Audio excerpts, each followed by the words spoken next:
Welcome back. It's 40 years ago this month that the Detroit riot of 1967 took place, and historians say racial discrimination played a large role in igniting that 5 days worth of rioting that left 43 people dead.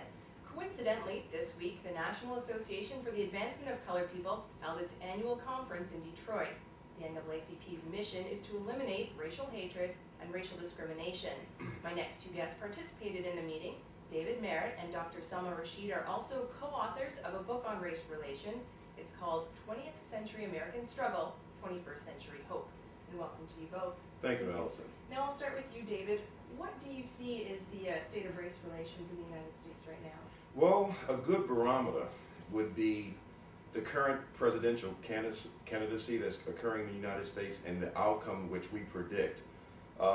We cite in our book, 20th Century American Struggle, 21st Century Hope, that neither Barack Obama nor Hilary Clinton will actually win this election, primarily due to the state of Americans, their psyche.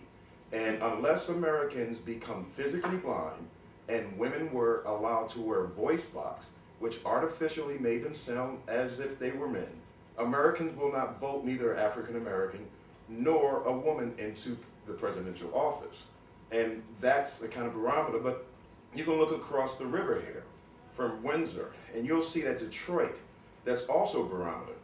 The businesses that are incorporated within the city of Detroit are essentially those who have been exclusively almost African Americans or some Arabs and others.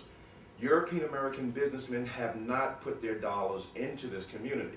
And that's indicative of individuals who really do not feel as if they're family. And that's one reason why Dr. Rashid and I, we focused on creating a book which would heal race relations in a totally new way. So, Salma, does this mean that we haven't come that far since 1967 in those riots? Well, there has been improvement. If I say there is no difference at all since 1967, that would not be correct. There has been improvement, but not to the point where it should really be. One thing I've noticed is that we all sort of pretend that everything is fine, there are no problems, there is no discrimination going on, and we don't really talk about it. Mm-hmm. And that is one thing that we really need to come up and start talking more about it. And let's not just pretend that it's not there. Well, we have problems, and that is why one of the best examples that we are talking about today is 1967. But we still have problems today as well. So there's a need for more talks. Okay, now I want to ask you this. I should mention that you are also a married couple as well as co-authors of this book. Yes. Do you guys face any problems in society?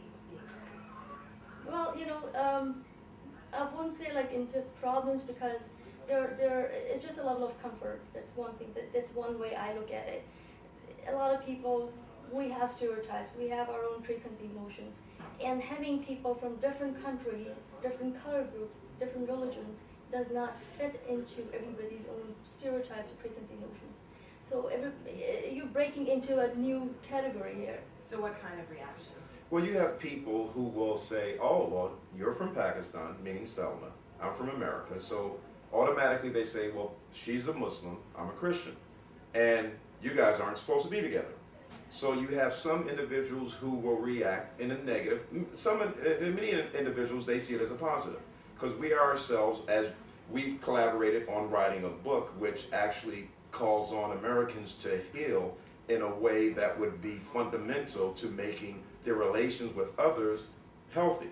And we ourselves, we exemplify that by not only being married, but having a dynamic relationship which fulfills both of us. But having said that, many people with their stereotypes or preconceived notions, this is what happens in any relation, they let their paradigm, their psychological paradigms, literally inhibit them from having harmonious relations with others. Okay, now quickly I want to ask you one more question.